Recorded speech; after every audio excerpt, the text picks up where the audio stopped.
Buen día a todos quienes nos escuchan. Muchas gracias por acompañarnos el día de hoy en La vida en el mundo de la tolerancia. Hablaremos de temas muy importantes los cuales vimos en nuestra visita guiada al Acuario Imbursa y Museo de Memoria y Tolerancia el día 30 de noviembre del 2023. Realizado con el propósito de enfocarnos en la importancia ambiental, la diversidad y el respeto a las diferencias a través de la tolerancia, nos van a acompañar el día de hoy mediante la realización de preguntas entre compañeros quienes asistimos a una visita guiada y daremos respuestas a las siguientes preguntas. ¿Por qué el ecosistema acuático es tan diverso? La motivación para realizar actos que atentan contra los demás a partir de nuestra diversidad. La importancia de la tolerancia para una sana convivencia es esencial para nuestra supervivencia. A partir de esas tres preguntas realizaremos el desarrollo de nuestro podcast. Para la primera pregunta nos enfocaremos en el ecosistema acuático. Por eso le pregunto a Ariadna y Daniel Alexander, ¿por qué el ecosistema acuático es tan diverso? Esta pregunta hace enfoque principalmente en la materia de geografía, específicamente en el bloque 4 llamado Regiones y Recursos Naturales, en la cual hace enfoque a todas las especies que vimos en el Acuario Imbursa, la diferencia que hay entre ellas, la comparación, al igual que la diferencia entre sus ecosistemas, sin antes mencionar la importancia de la diversidad de esta y muchas especies. El ecosistema acuático es extremadamente diverso debido a una amplia combinación de factores físicos, químicos y biológicos que interactúan de manera compleja. Aquí mencionaré algunas razones clave para la diversidad en los ecosistemas acuáticos. Número 1. Disponibilidad de hábitats variados. Los cuerpos de agua que existen son demasiados. Por ejemplo, océanos, mares, ríos, lagos, estanques o humedales, etc. Ofrece una amplia variedad de hábitats. Estos ambientes varían en términos de temperatura, salinidad, profundidad, corriente y composición del sustrato, proporcionando nichos ecológicos específicos para diferentes formas de vida. Grado variable de iluminación como número 2. La luz solar penetra de manera diferente en diferentes capas de agua. Esto da lugar a diferentes zonas como la zona fótica, donde hay suficiente luz para la fotosíntesis, y la zona afótica, donde la luz es escasa. La disponibilidad de luz afecta la distribución de las especies y promueve la diversidad. Como número 3 están los ciclos nutricionales complejos. Los ecosistemas acuáticos experimentan ciclos complejos de nutrientes, como el ciclo de nitrógeno y del fósforo. Estos ciclos crean condiciones que favorecen el crecimiento de diversos organismos, desde fitoplancton hasta peces y otros organismos más grandes. En el número 4 está el movimiento del agua. Las corrientes oceánicas, las mareas y las corrientes en los ríos y los lagos transportan nutrientes, alimentos y organismos a lo largo y ancho de los ecosistemas acuáticos, creando conexiones entre diferentes regiones y promoviendo la diversidad. Como número 5 está la adaptación específicas al medio acuático. Los organismos acuáticos han evolucionado con adaptaciones específicas para la vida en el agua. Estas adaptaciones pueden incluir formas de cuerpo, sistema de respiración, sistema de locomoción y comportamientos específicos que le permiten aprovechar al máximo en su entorno acuático. De esta manera se agilizan los ciclos de evolución de las especies que más lo requieren. Como número 6 y último está la relación simbiótica. En los ecosistemas acuáticos se establecen diversas relaciones simbióticas entre diferentes especies, lo que contribuye a la coexistencia y la diversidad. Un ejemplo de esto serían los corales y las algas. Tienen una relación simbiótica que contribuye a la formación de arrecifes de coral. En mi caso, les platicaré sobre dos tipos de especies. Uno que es el pez lábrido limpiador y el otro que es el pez lábrido arcoíris, que aunque sus nombres suenen parecidos, realmente son completamente diferentes, ya que cada uno tiene su hábitat y sus características que lo definen. Comencemos con el lábrido limpiador. El lábrido limpiador común mide alrededor de 10 centímetros, aunque los machos dominantes pueden, sin embargo, llegar a alcanzar hasta los 14 centímetros. Este pez presenta una coloración tricolor en su cuerpo, principalmente entre azul, negro y blanco. Para diferenciar un macho de una hembra, el macho adulto presenta un mayor tamaño ante la hembra. De manera general, esta especie no suele presentar demasiada atención al resto de especies que se llegan a cruzar en su camino. El lábrido limpiador común es un pez que vive en grupos o en solitario, a medida profundidad y próximo al fondo. Es un animal de temperatura activa, es decir, puede estar tanto en agua dulce como en agua salada, aunque principalmente es en aguas abiertas. Esta especie principalmente nace siendo hembra. A medida de que crecen, los individuos cambian de sexo para convertirse ya sea en machos. Esto se conoce con el nombre de hermafroditismo sucesivo de tipo protógeno. En esta especie, los machos dominantes son polígamos, es decir, podrán adaptarse con varias hembras durante el mismo periodo de producción. Esta especie no supone ningún peligro en particular para el ser humano cuando se encuentra en su entorno natural. Frecuentemente encontramos al lábrido limpiador común a una profundidad de entre 0 y 40 metros. Sin embargo, no resulta del todo imposible observar a esta especie a otro tipo de profundidades. El mantenimiento de los acuarios, que es un dato muy importante que nos proporcionaron, creemos que de cierta forma son responsables y respetuosas con el medio ambiente. Las personas que se dedican lo fomentan en práctica para el cuidado de estos. Sin embargo, es necesario que todo este tipo de especies tengan los recursos necesarios para adaptarse. El lábrido limpiador común es una especie marina que habita de forma natural a una temperatura comprendida entre 22 y 26 grados para un buen mantenimiento. La temperatura no debe superar nunca los 29 grados durante periodos largos. En agua de mar es también posible eliminar el contenido de nitrato mediante uno de los siguientes métodos, ya que de cierta forma siempre es bueno cuidarlos, porque de cierta forma no solo nos estamos involucrando con un tipo de especie, sino con muchos. En el contexto de un acuario comunitario, esta especie debe mantenerse en un volumen mínimo de 400 litros.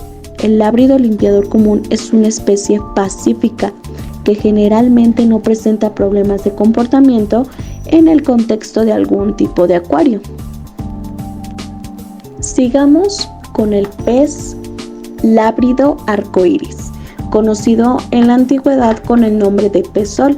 Es una especie de pez de agua salada o dulce, que es comúnmente adoptado para vivir en cautiverio y en diversos acuarios. De cierta forma, el pez arcoíris es una especie pequeña que sin embargo poseen colores muy brillantes a los cuales obviamente se debe su nombre. Esta especie de pez puede ser perfectamente para habitar en aguas saladas o dulces, como habíamos mencionado anteriormente.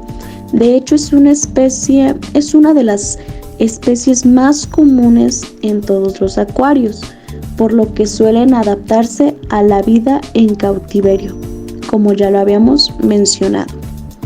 La característica principal es precisamente su aspecto colorido. No por nada poseen ese nombre, claro está. Los peces pequeños pueden medir incluso hasta 3 centímetros.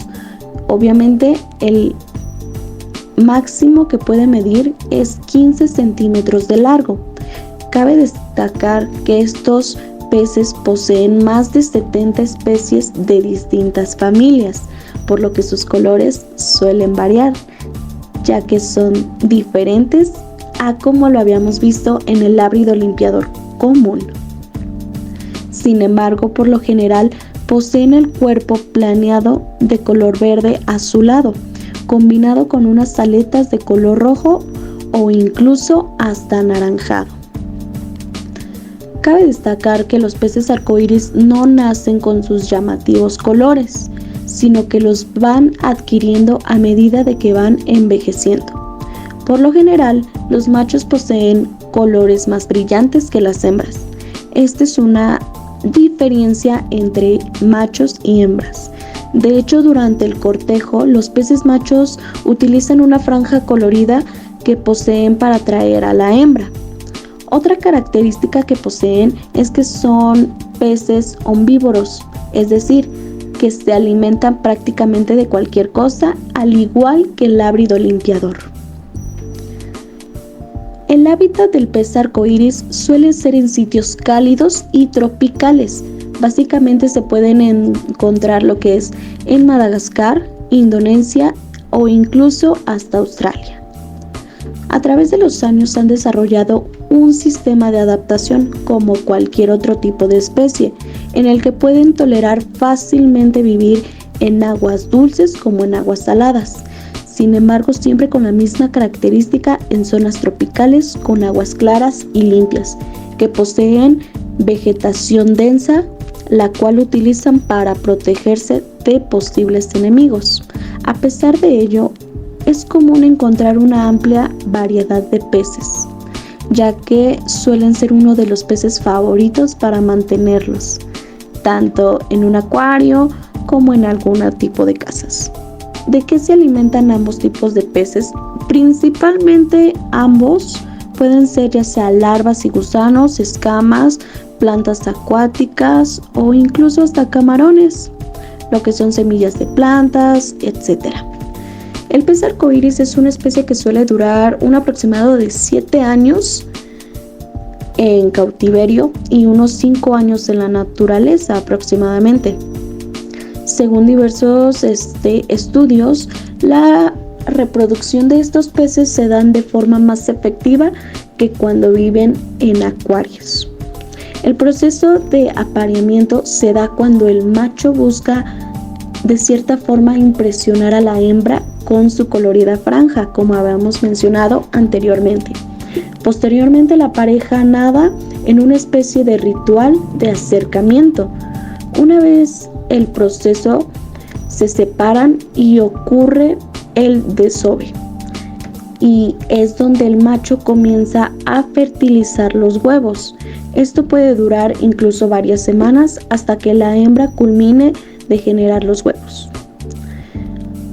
Al transcurrir unos 7 o 12 días, los huevos nacen. Estos van a ir creciendo muy lentamente. Cuando recién nacen poseen un color plateado y a medida de que van creciendo su color va cambiando hasta adoptar el color característico de estos peces. Cabe mencionar que estos dos tipos de peces, como cualquier otros tipos de especies, siempre hay que cuidar, hay que mantener de cierta forma la reproducción de este tipo de especies, ya que de cierta forma sobran pues muchas diversidades, y todo este tipo de diversidades amplía lo que es nuestro mundo precisamente marítimo.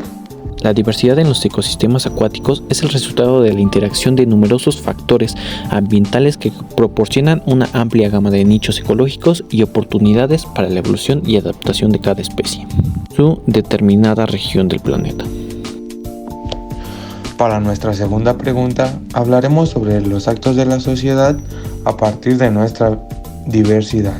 Lo cual le pregunto a mi compañera Mariana, ¿cuál es la motivación de las personas para realizar actos que atentan contra los demás a partir de nuestra diversidad? Para responder la pregunta, se hace enfoque en la materia de Psicología 3, en el tema las emociones y la motivación en la vida cotidiana. Vamos a abordar cómo funciona el ser humano ante las diferencias y lo que se considera como factor para cometer actos que dañen a los demás. Para esto es importante que hagamos enfoque en lo que es el rechazo. El rechazo es un término que hace referencia a una circunstancia donde un individuo es excluido de manera deliberada de una relación social o una interacción. ¿Por qué es importante hacer enfoque en el rechazo? Bueno, el rechazo es lo contrario a sentirse aceptado, Esto significa que la persona va a sentir cómo no está siendo aceptada en un círculo social. Esto puede ser una persona hacia otra, grupos o incluso un ejemplo es el racismo, donde mucha cantidad de personas van a hacer la discriminación y segregación a cierto grupo minorista de personas por una característica. Esto va a afectar bastante a la sociedad, ya que como nos damos cuenta, ahora que asistimos a la visita guiada, uno de los factores importantes para lo que fue el Holocausto fue el rechazo, fue la segregación y la discriminación a los judíos realizada por parte de los alemanes. Ahora, algo muy importante en lo que tenemos que hacer enfoque es cómo nosotros podemos evitar discriminar. Para esto hay que enfocarnos principalmente en la tolerancia, en que todos tenemos diferencias. Y a partir de esas diferencias es importante aceptarlas. Como está bien, tú eres diferente en el aspecto físico, en el aspecto emocional, en el aspecto social. Todos tenemos diferencias. Y esto es a base de las vivencias que cada uno ha tenido a lo largo de su vida. Algo importante para poder eliminar también la discriminación es darnos cuenta de ciertas acciones que hieren la dignidad de los demás, como reírnos, criticar, burlarnos, de la forma en la que uno se expresa, en la forma de la que uno vive. También eso es algo muy importante y algo que lamentablemente está en un índice muy alto desde que somos niños, ya que no se nos da una educación en casa la cual acepte nuestras diferencias. Se está llevando, por ejemplo, en México, es muy común que la discriminación la veamos como no hay que discriminarnos, acepta a los demás, pero referente al exterior, no al interior, porque en México existe un alto índice de discriminación a las comunidades indígenas.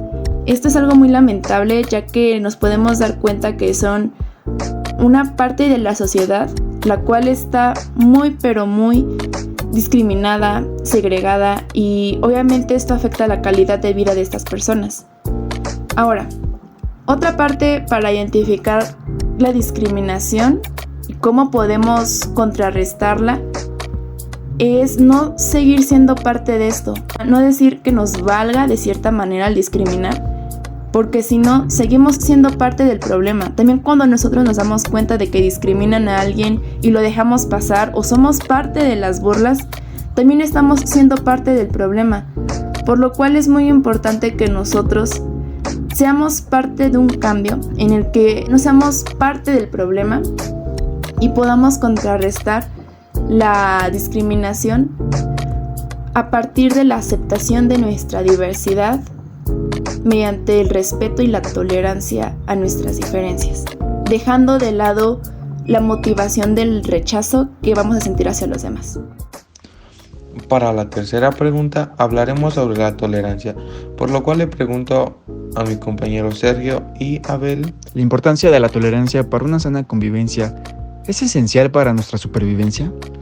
Tenemos que empezar con que la tolerancia es un pilar fundamental para una convivencia armoniosa.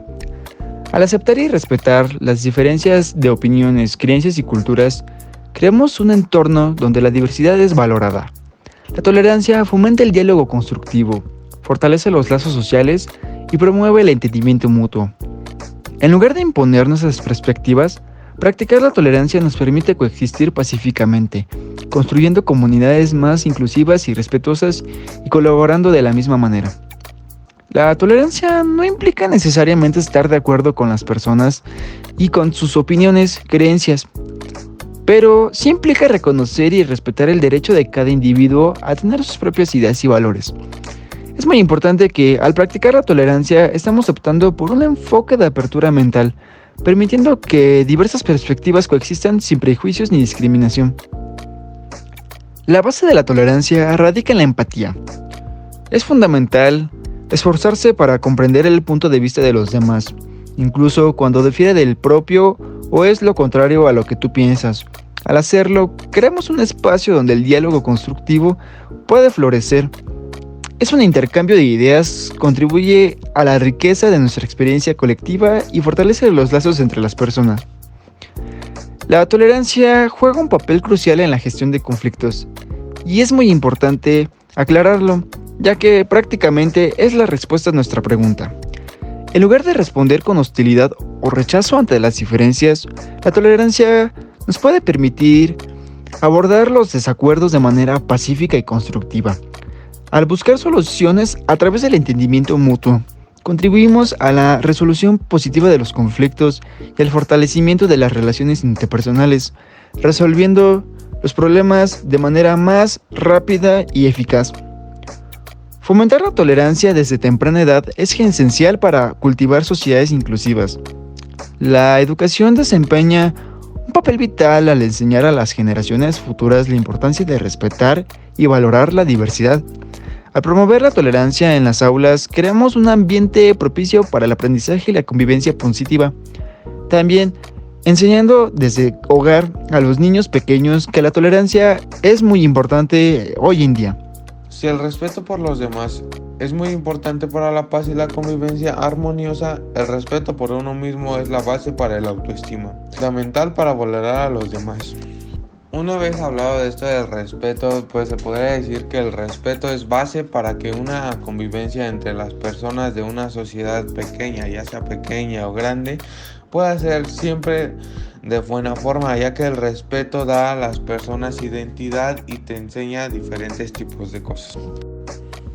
Una convivencia sana es aquella en la cual la persona tiene la libertad de expresar diversas maneras de pensar y sentir sin temor a ser juzgados y excluidos por ello. Está basado en valores como el respeto, la tolerancia y la empatía. Aprender a convivir en la sociedad no solo es importante, sino necesario, porque implica aprender a proyectarse y sobrevivir en la comunidad que actualmente tenemos, que se desarrolle el individuo al mismo tiempo que se conecta con otros a través de sus intereses y objetivos. El proceso de convivencia o los acuerdos para la convivencia ocurren durante toda la vida del ser humano y se caracteriza por la influencia que tienen los grupos sociales en los individuos. Es debido a esto que las personas pueden tener una convivencia no solo social, también sana, valores que son necesarios para una sana convivencia. En resumen, la tolerancia es un ingrediente clave para una convivencia pacífica y enriquecedora. Al practicarla, contribuimos a la creación de comunidades más fuertes donde la diversidad es celebrada y la comprensión mutua es el seguimiento de nuestras relaciones. La tolerancia no solo es el acto de respeto hacia los demás, sino también un paso fundamental hacia la construcción de un mundo más compasivo y comprensivo. Por último, la tolerancia es un concepto esencial para construir una convivencia sólida y respetuosa en cualquier sociedad. En un mundo diverso y multicultural, la capacidad de aceptar y comprender las diferencias se convierte en un componente clave para promover la paz y la armonía. He aquí donde encontramos la respuesta a la pregunta, que la tolerancia puede llegar a ser muy importante para la supervivencia del ser humano, ya que sin ella los conflictos serían más largos y no podrían encontrar una solución de manera específica. Teniendo en cuenta eso, nuestra supervivencia se agotaría. Pero si aplicamos de manera eficaz la tolerancia, podemos ayudarnos a sobrevivir entre nosotros, crecer de manera interpersonal y ayudar a los demás a que igual crezcan de la misma manera. Una vez escuchado a nuestros últimos compañeros, damos las gracias por haber respondido nuestras preguntas. Y ahora, como cierre, podemos mencionar que en todas las especies existe una diversidad, lo cual les hace más fácil adaptarse a su ecosistema.